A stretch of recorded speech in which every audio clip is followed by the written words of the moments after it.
Yo, welcome back to Cage Calculated. Today, we have another Apex Fight Night card. We have Bilal, remember the name, Muhammad versus Gabriel Bonfim as the main event. And this is another really solid Apex card. I think this card is actually one of the better fight nights we've seen. And it's going to be one of the more underrated cards that we might see here at the Apex. So obviously, we know we all love the Apex. We are switching up on the Apex in 2026. We are now all enjoyers of it, but in all reality, this is a solid card, and I am kind of excited to watch this, and it's something that I don't have to wake up at 3 a.m. for, so shout out that.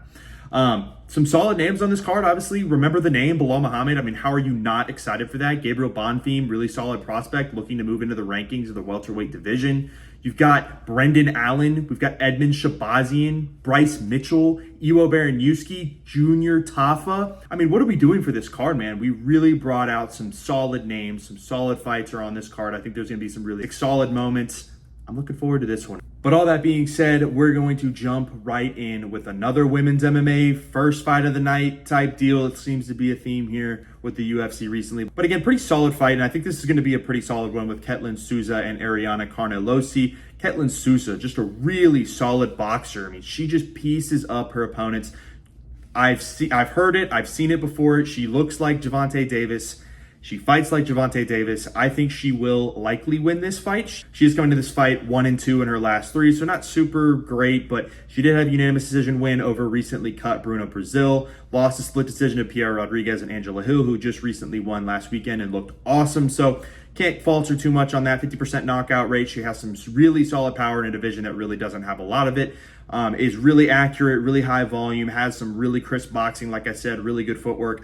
I think that she has okay ground game. She just is one of those fighters that is going to piece you up if you're not ready. Carnelosi 1-2 in her last 3 as well. Had a DQ win versus Piera Rodriguez. Won that, I guess, if you even want to call it that. Lost unanimous decision to Lupi Godinez. Lost by submission to Talita Allen-Carr. 60% knockout rate. She's got some power too. She has decent striking defense. I mean, okay takedown ability. I think she's not great with takedown defense, but I think this fight will stay on the feet, and I do like Ketlin Souza winning this one by unanimous decision. I think she pieces up Carnelosi, and she gets it done in a 15-minute fight. Up next, another women's fight. We have Jaisla Chavez versus Eunice Dubin. I'm hoping to God I say that name. Shout out Getty Images. That's the only image I could find of Eunice Dubin. Jaisla Chavez is coming in as a huge favorite. Had a split decision banger with Sofia Montenegro in the Dana White Contender Series. Really fun fight if you ever want to watch some women's fights or ever want to watch replays. I know you're probably not ever going to do that, but really solid fight. Has a height and reach advantage in this one, has knockout power. Can't really take in too much of her stats into account because she's only had the one fight, but she is really promising in the striking department and has good takedown defense.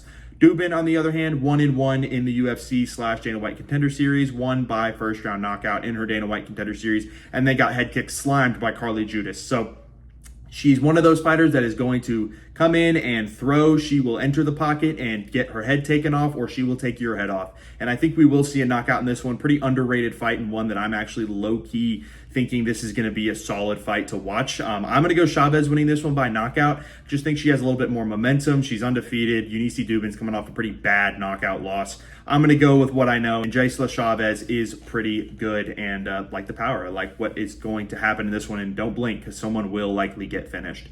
Up next, we have our first men's fight. We have a featherweight bout, Jordan Levitt versus Joe Anderson Brito. Jordan Levitt coming in with 2 straight wins, had a unanimous decision win over Yadir De Valle, which I didn't see coming. I did pick Yadir to win that fight, and Jordan Levitt proved me wrong. He is a really good fighter. When his back is against the wall, he is really good on the ground. Isn't super active on the ground, does kind of lay on top of you. Doesn't have too much ground and pound, but I think he is very capable and can beat some guys if you're not ready to go. Has a submission win over Hollabaugh, is a southpaw, fights at a Syndicate MMA, so pretty well coached.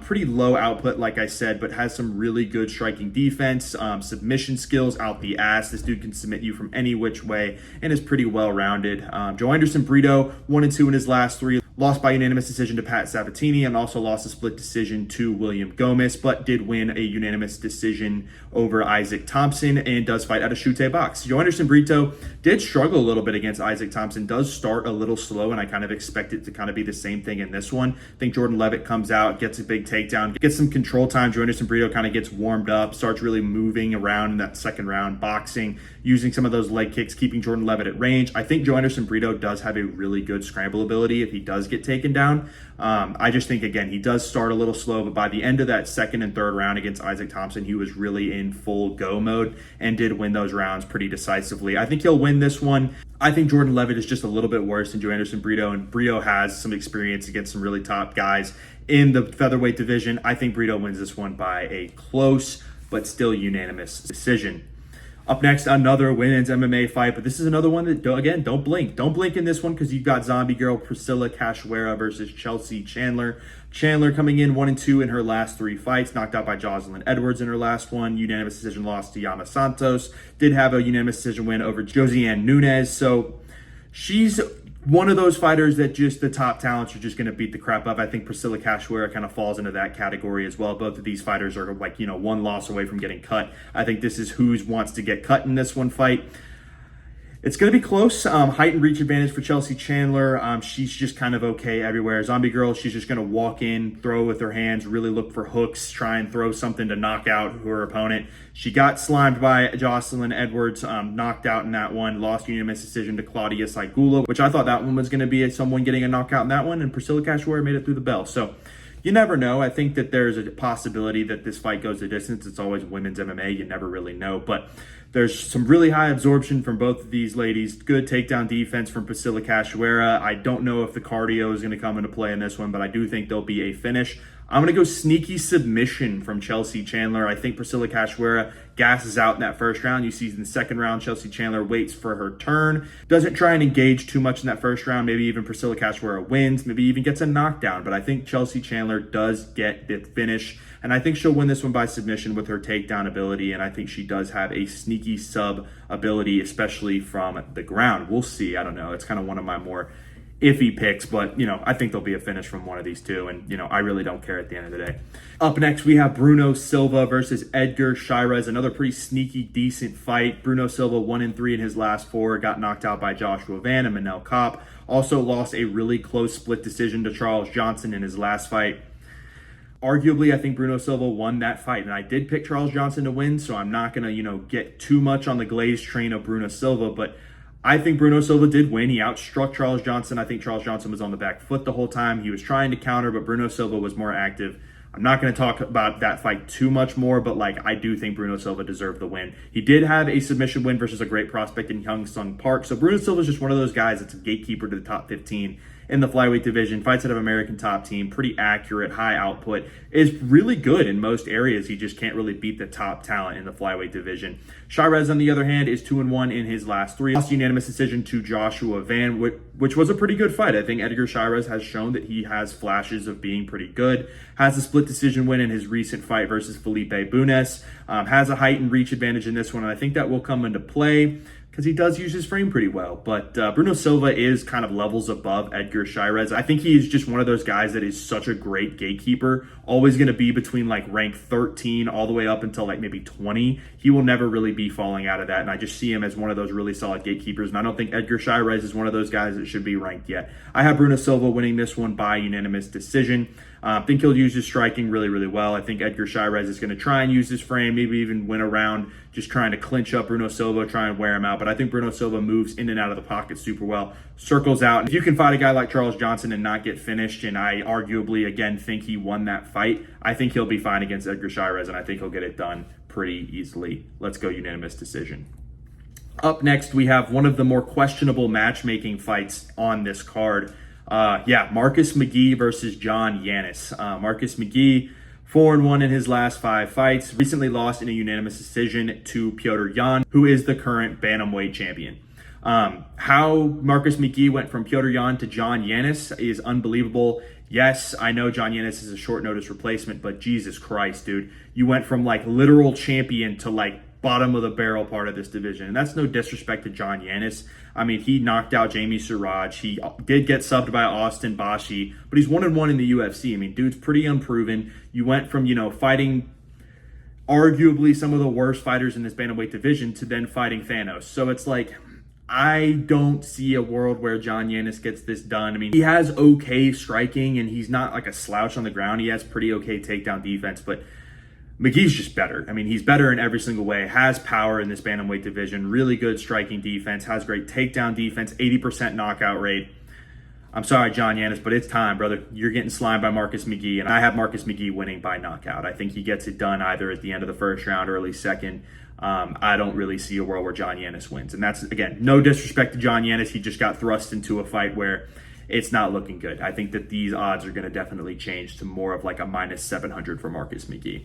Up next, we have Matt Schnell versus Alessandro Costa, and this is another interesting matchmaking debacle from the UFC. Matt Schnell, man, 1-4 in his last 5. He got subbed by Joseph Morales in his last fight, got knocked out by Nicolau and Steve Erceg, subbed by Cody Durden. Yeah, dude, this dude's been on a rough little run here for a little while and kind of semi-retired for a while. 4-inch height advantage, 3-inch reach advantage. Was good, isn't good now. Don't know why they're putting him up against Alessandro Costa, who's a pretty scary, promising fighter in the UFC, and it's just the Tony Ferguson treatment to Matt Schnell. They want to see him get slimed. It's the joke that we keep laughing at, and I kind of start feeling bad for the guy at a certain point, but he keeps signing the contract, and he keeps stepping into the cage, and he's going to keep getting slimed. So Costa, on the other hand, 3-2 in his last 5, knocked out Nicole and Jimmy the Brick Flick and Kevin Boras. So pretty solid power from the guy. Did lose in unanimous decision to Steve Erceg and also got knocked out by Alden Correa. So 2 guys that are pretty capable, and he's beaten some dudes that aren't too bad. I think that he definitely wins this one with the striking. I think he's going to find that right hand pretty easily. Simply put, Matt Schnell, you're going to be in a body bag by the end of this fight. And again, I just feel bad at a certain point. You just keep seeing the kid get smacked around, bullied in the cage, and it's just time, dude. It's time to retire. Please hang it up. Please, your family needs you. LinkedIn is calling. For the love of God, please stop matchmaking him against world beaters. Put Matt Schnell against John Yanis, and maybe we have a solid fight. And put Alessandro Costa versus Marcus McGee, and then we may have something working. But Jesus Christ, dude, I feel bad for Matt Schnell. He's going to get slammed. I've got Costa by first-round knockout. I think it's going to happen probably even. I'll give Matt Schnell benefit of the doubt. It could happen in the second round, but it is a matter of time. Dude has, the chinniest chin I've ever seen. So, rest in peace, Matt Schnell. Come back to this when he's an Instagram reel highlight. Up next, we have yet another likely finish fight. We've got Iwo Baranowski versus Junior Tafa. This is going to be a fun one, man. Both of these guys are going to be looking for the finish, and Iwo Baranowski just throws mean hooks, coming off a huge win versus Austin Lane. Huge win, by the way. I mean, I'm not getting too excited over someone who just got recently cut, but Iwo Baranowski is one of the guys that you just don't want to blink when watching his fight. His fight versus Ibo Aslan was gas. Obviously, the Austin Lane knockout was sick, and now he's fighting Junior Tafa. 3 straight first-round KOs, 71% knockout rate, 29% sub rate. Chin or be chin mentality, and the dude is 8-0 for a reason. He's got serious power, but he's built like a brick shithouse. Junior Tafa, a little bit more lanky, 2-2 in his last 4, did knock out Sean Sheriff, and most recently Kevin Christian, who I did pick to beat Junior Tafa. I want to apologize first and foremost, Junior Tafa. I wasn't familiar with your game. He has a little bit better of a chin than I expected, and he's got some serious power in that right hand. I know he's a plus 215. I'm not going to pick Junior Tafa, even though the Green Goblin mask is back there telling me to pick him. I am going to go Iwo Baranowski, but I won't be shocked if Junior Tafa gets it done. I do kind of want to see it just to kind of be excited about Junior Tafa, and we may even hit like a miniature shoey. Junior Tafa and like Tai Tuivasa are kind of the same realm to me, where I am kind of just wanting to see them win. They're both like, Samoan guys, and I want to see them win, and it's exciting when they do. If Junior Tafa does it, we'll hit a shoey. We'll call it here, and I'll record it and put it on TikTok. Regardless, someone's getting finished in the first round. I'm going to go officially Iwo Baranowski winning this one by knockout, but this is one of those fights that you're going to see some low-level MMA, but Jesus Christ, I mean, that's kind of what we want to see. Let's see some knockouts in this card. Really good card. I am excited for this card. If you're not watching this, you're missing out, because there's some really fun moments that is going to happen on this one. Up next, we have everyone's favorite Bryce Mitchell versus late replacement Santiago Luna. Bryce Mitchell, we know he's going to say some fun stuff in the press conference.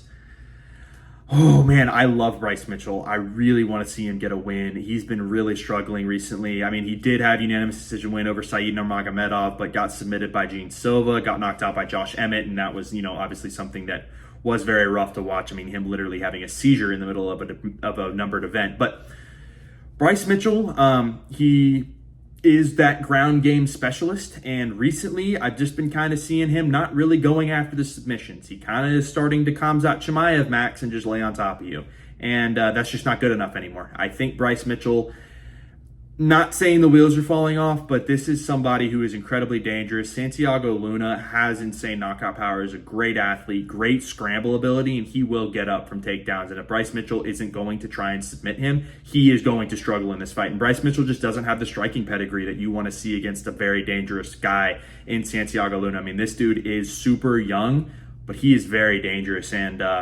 38% knockout rate, 4-inch reach advantage for Santiago Luna. He has a really underrated ground game, and I think that Bryce Mitchell is going to struggle in this one. I was back and forth on this one. It is pretty close, but I'm going to go Santiago Luna winning this one by unanimous decision. I will even say I think he could win by knockout. I think Bryce Mitchell is a little chinny. I'm not saying he's cooked. And again, this isn't me saying that Bryce Mitchell is on the, fall off the train, path right now.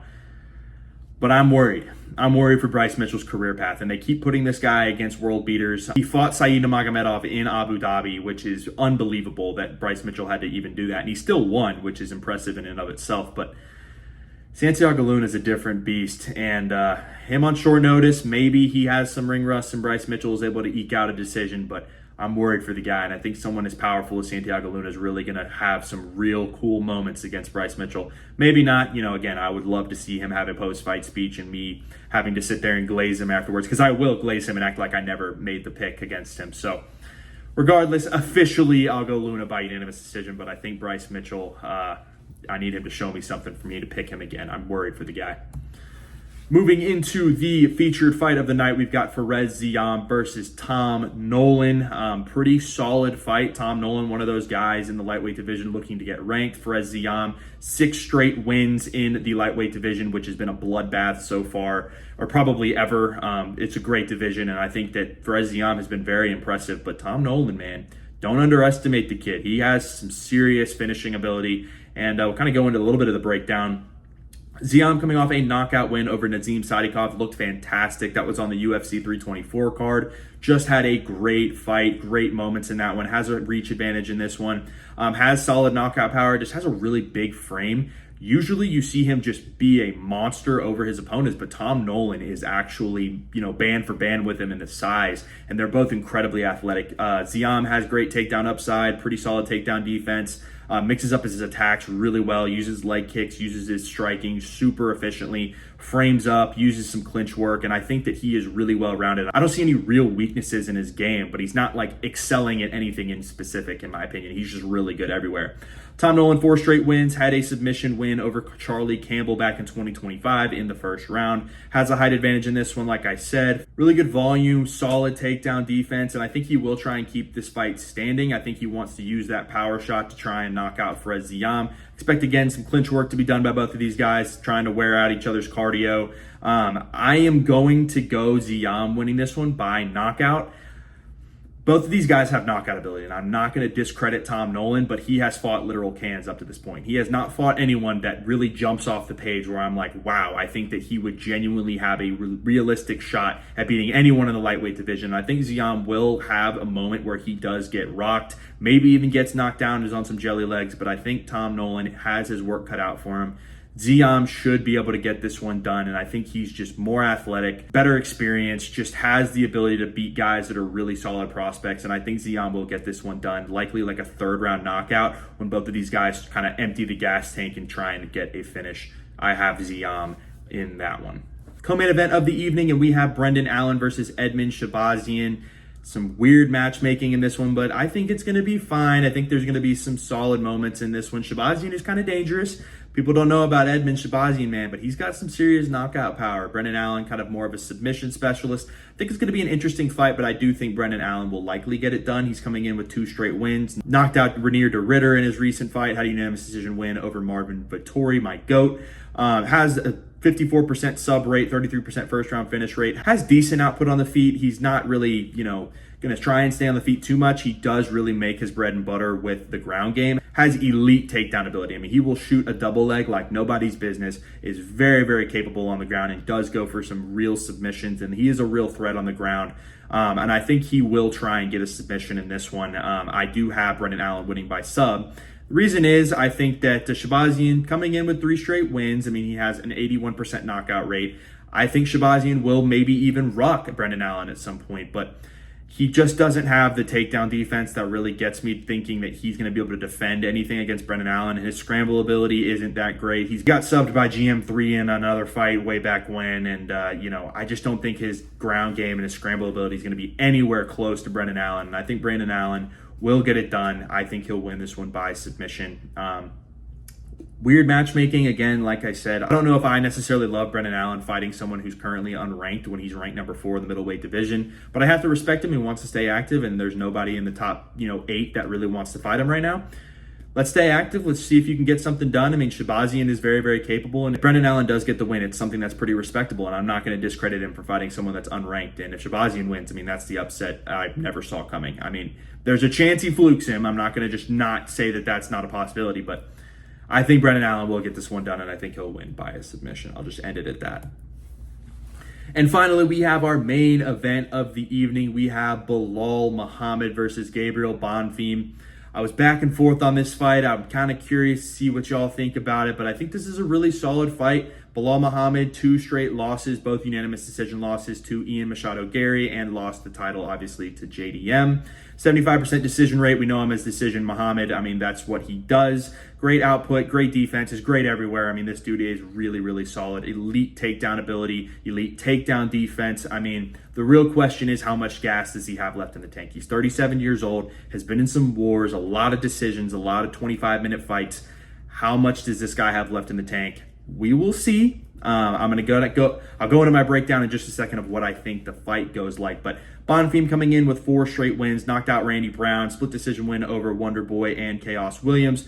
68% sub rate. He is kind of a ground specialist guy, but don't underestimate his power. He has really accurate striking, pretty okay absorption rate, but his takedown ability is elite, and I think that this might be a ground game fight. I think you're going to see a lot of cool scrambles. Belal Muhammad is so much fun to watch on the ground, and I think that you're going to see some really exciting submission attempts and some really cool moments in this one. Gabriel Bonfim, I thought was a lot bigger than Belal Muhammad, but they're kind of the same size. I mean, I know a 2-inch height advantage, but they're kind of close in size. I didn't think Belal Muhammad was that big. I do think that this fight will go the distance if Belal Muhammad wins. But if Gabriel Bonfim wins this one, I think he gets it done in the first or second round. He needs Belal Muhammad to be dry when he's on the ground to try and go for some submissions. I think that's the only possible chance you have of Belal Muhammad getting anywhere close to danger on the ground. Again, Belal Muhammad is so elite on the ground. People are forgetting how good this guy is on pretty much every aspect of the sport. He doesn't throw with enough volume on the feet, in my opinion, hence why you see him lose to a Machado Gary and a JDM. But Gabriel Bonfim isn't someone that really does scare me with the volume and the output that he puts out on the feet. He does have good power, but I think Belal Muhammad's dealt with so many guys who have that knockout capability that I think he'll be fine in this one. I think he's got enough left in the gas tank to win this one, and he's ranked in the top 6 of the welterweight division for a reason. I think he gets this one done by unanimous decision. I think he's just able to outpace Bonfim. I think Bonfim is having a huge step up from at least Randy Brown to Belal Muhammad. It's a big step up in competition. I do think Bonfim is very good, and we'll likely see him in another main event here in the future, but Belal Muhammad's a tough draw, and I think he'll get it done with the striking, with the ground game, and really use his defense and just use the point system to really get himself a win. And well, I'll remember the name by the end of this Apex Stuff of Legends Fight Night card. But appreciate y'all watching. As always, make sure to go like the video, subscribe to the channel, go comment who you think's gonna win. I am really excited for that Yoel and Yusuke Jr. Tafa fight. I think that fight is going to be fireworks. There's the really solid run of fighters that are going to be getting knockouts, probably at least from Marcus McGee in the John Yanis fight, maybe all the way up to like the Bryce Mitchell-Santiago Luna fight. I think you will see a string of finishes. I know I said Luna by unanimous decision, but I think you're going to see some really cool moments in those fights. But regardless, let me know what you think about this card. I'm pretty excited for this Apex card. Make sure to go follow us on Instagram, follow us on Twitter. Go check out the TikTok. We just released an edit from our buddy Colin, who y'all have seen on the channel before. Go check it out. Go give it a like. It is awesome work. Appreciate y'all as always. See ya.